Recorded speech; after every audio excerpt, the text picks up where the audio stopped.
fruto que dure.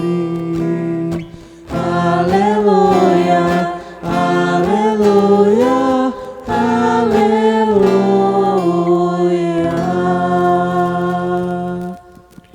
O Senhor esteja convosco. Ele está no meio de nós. Proclamação do Evangelho de Jesus Cristo segundo Marcos. Glória a vós, Senhor.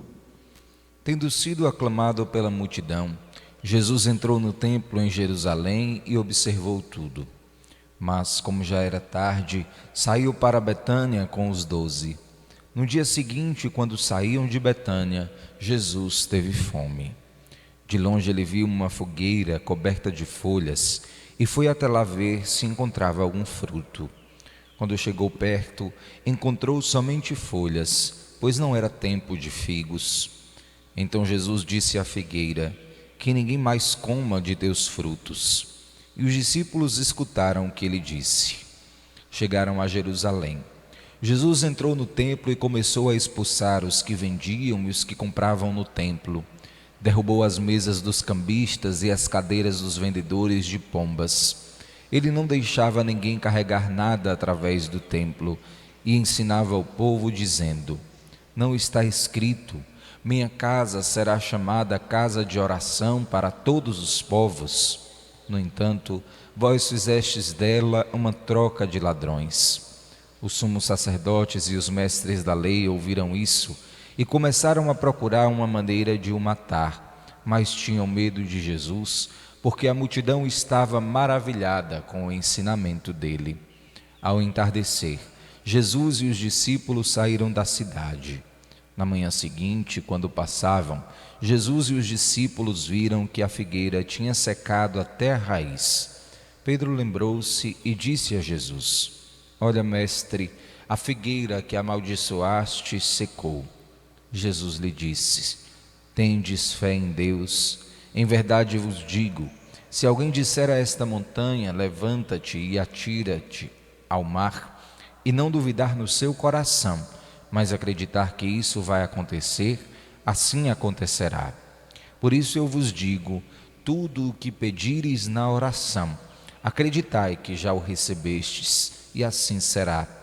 Quando estiverdes rezando, perdoai tudo o que tiverdes contra alguém, para que o vosso Pai que está nos céus também perdoe os vossos pecados. Palavra da salvação. Glória a vós, Senhor. Reverendíssimas irmãs religiosas, meus irmãos e minhas irmãs, que nos acompanham pelos meios de comunicação ou que estão aqui na igreja. Nós encontramos desde ontem na Palavra de Deus, durante esta 8ª semana do tempo comum, um tratado sobre a oração.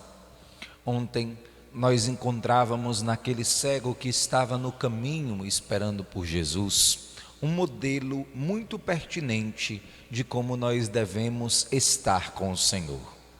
Primeiro, aquele homem do Evangelho de ontem se encheu de entusiasmo para ir ao encontro do Senhor e para gritar-lhe o nome.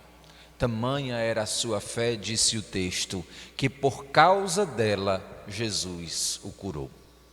Hoje, nós encontramos o Senhor que nos dá pelo menos 2 outros critérios necessários para prosseguirmos nesta relação de intimidade com Ele, que chamamos de oração. O primeiro elemento que nós encontramos nesse texto é o elemento da confiança.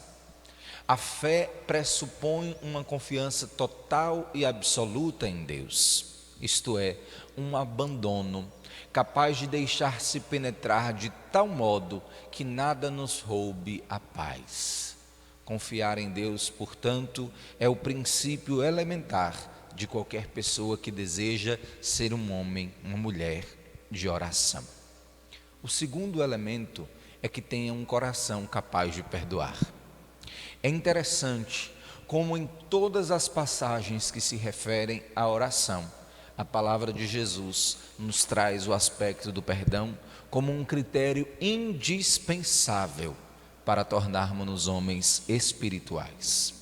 Hoje, parecia que Jesus não ia falar sobre o assunto, falou sobre a montanha, falou sobre o figo, falou sobre o templo, sobre a casa de oração, mas no final do texto, Jesus ainda diz: se vocês tiverem alguma coisa contra alguém, peçam perdão, esqueçam, coloquem no coração, dentro do vosso interior, a substituição do ódio pela graça. E é isso que nós queremos absolver espiritualmente do texto de hoje. Ontem, o entusiasmo daquele cego. Hoje, o pedido de Jesus de que tenhamos a capacidade de confiar na sua promessa e de perdoar aqueles que nos ferem. Claro, tudo isso é fruto da graça, e a graça é fruto da oração. Se nós não estamos, portanto, conseguindo rezar, é preciso que nós nos exponhamos a Jesus, tal como quem se expõe ao sol, para deixar que o sol faça o seu trabalho.